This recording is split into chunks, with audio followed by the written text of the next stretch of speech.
YouTube just doubled the bar to get monetized. As of the 1st of February in 2027, new creators need to hit 8,000 watch hours within 12 months to even qualify for ad revenue, not 4,000. And this isn't a typo, and it's not a rumour. It's the official update, straight from YouTube's own announcement. And if you're already making shorts, there's a second sting. You now have to hold 10 million views every 90 days on a rolling basis just to keep earning from them, or that income switches off until you can climb back over the line. Now, I'm not here to panic you. I'm here to tell you exactly what this means, what it doesn't mean, and more importantly, why creators who are still building their entire future around hit the algorithm, hit the numbers, are building on ground that YouTube can move under them at any time. Today I'm walking you through what to actually focus on instead, as this is going to be more important. Before we get into this, just a quick gut check on the facts, because I'd rather you have the real picture than a scary wrong one. This new 8,000 hour threshold applies to creators trying to get into the partner program from here forward. If you're already monetized, YouTube says this doesn't pull you out, but that could also change in the future down the line. The 10 million views per 90 days rule is specifically about keeping short revenue switched on. Drop below it, and long form earnings keep going. Short income just pauses until you're back over the line. So no, this isn't everyone gets deleted from monetization overnight, but strip away the panic and look at what's actually true underneath. The entry bar just got twice as hard to clear, and the bar to keep earning from short is now something you have to actively defend every 90 days forever. That's not a one-time hurdle, that's a moving target YouTube controls and you don't. That's the real story, and there's not a lot we can do about it.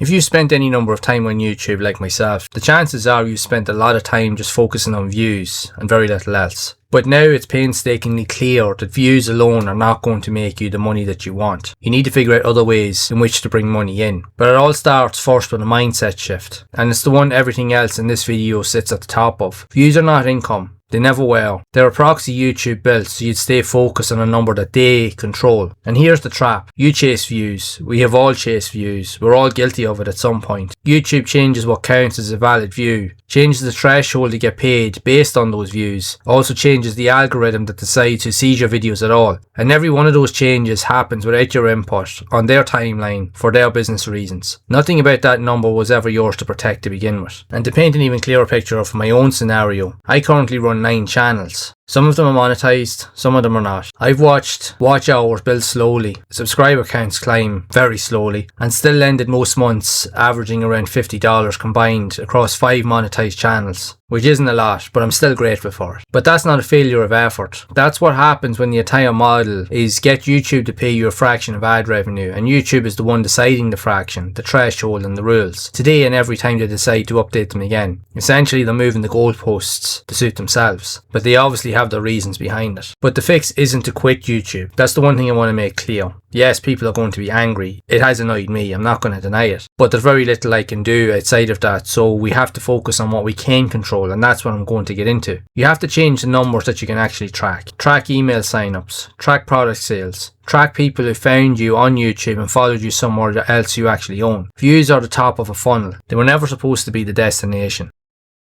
The second point I want to make, and this is one that creators skip because it's less exciting than a viral thumbnail. Build an audience you actually own. It starts with an email list, a website, a community you host, not one YouTube hosts for you. Here's why this matters more after this recent update than it did yesterday. If the rules can change the entry bar, they can change the exit bar too. Nobody outside YouTube got a vote on the 8,000 hour number. If your entire audience only exists inside YouTube's platform, your relationship with every single one of those people is something YouTube can interrupt at any time. A policy change, a demonetization, an algorithm shift that buries your uploads, and that has been happening. And it has happened to bigger channels, even more so than any of ours. But an email list doesn't get demonetized. A website you control doesn't need to hit 10 million views every 90 days just to keep functioning. Every video you make from here forward should have one job beyond entertaining people. Give them a reason to leave YouTube and land somewhere you actually control. A free download, a newsletter, early access to something. It doesn't matter what it is, but it's a trade you should be making constantly.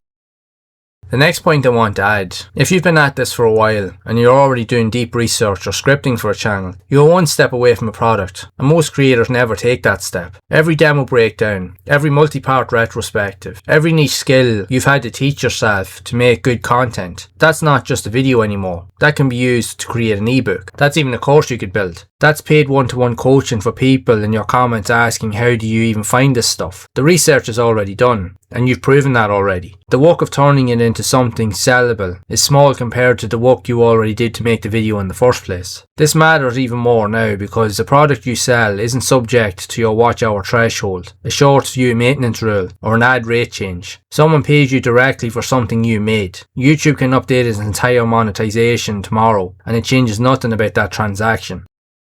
The fourth point I want to look at, and this is an important one, stop letting one platform be the only road leading to your income. This isn't just about YouTube specifically, it's about never letting any single company's policy team be the only thing standing between you and getting paid. I've even felt this directly. Amazon associates accounts getting shut down that don't hit a sales minimum. Affiliate programs changing commission structures without warning. YouTube tightening monetization thresholds is the same pattern wearing a different name. Practically that means other platforms where your content can also live and drive traffic, an affiliate strategy that isn't dependent on one retailer's rules, and tools with recurring commission programs that pay you for referring people to things you already use and recommend anyway. None of that replaces YouTube. It just means YouTube stops being the only door.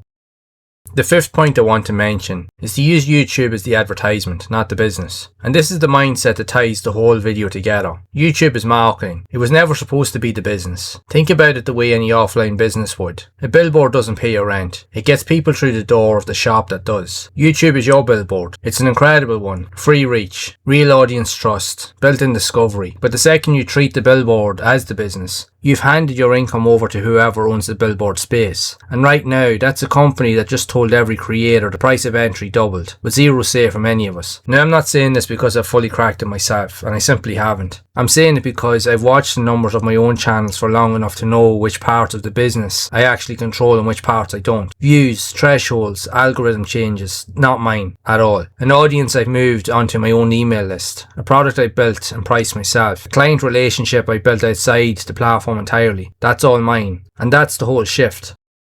So here's the actual message underneath all of this news. YouTube didn't do anything malicious by doubling the watch hour requirement. They did what every platform eventually does. They changed the rules to serve their own growth. Because they can. Because it's their platform. And because you agreed to those terms the day you hit upload. That's not a scandal. That's just the way platforms are. Every platform does the same. Facebook, Twitter, Instagram, they're all the same. The mistake isn't using YouTube. The mistake is building your entire future on top of a set of rules you have zero control over and no voting and changing. Today it's watch hours. 6 months from now it'll be something else. And trust me, it will. Because the rate of updates that's happening is so frequent that don't be surprised if they increase the threshold of 1,000 subscribers to even 10,000, because they could do it if they wanted to. I know that might sound as an exaggeration, but is it really? A new shorts threshold, a new ad rate structure, new eligibility rules none of us saw coming. The pattern is not going to stop on this platform or any other. So what you need to do is build a thing underneath it that nobody else can change the rules on. That's the only version of this that holds up long term.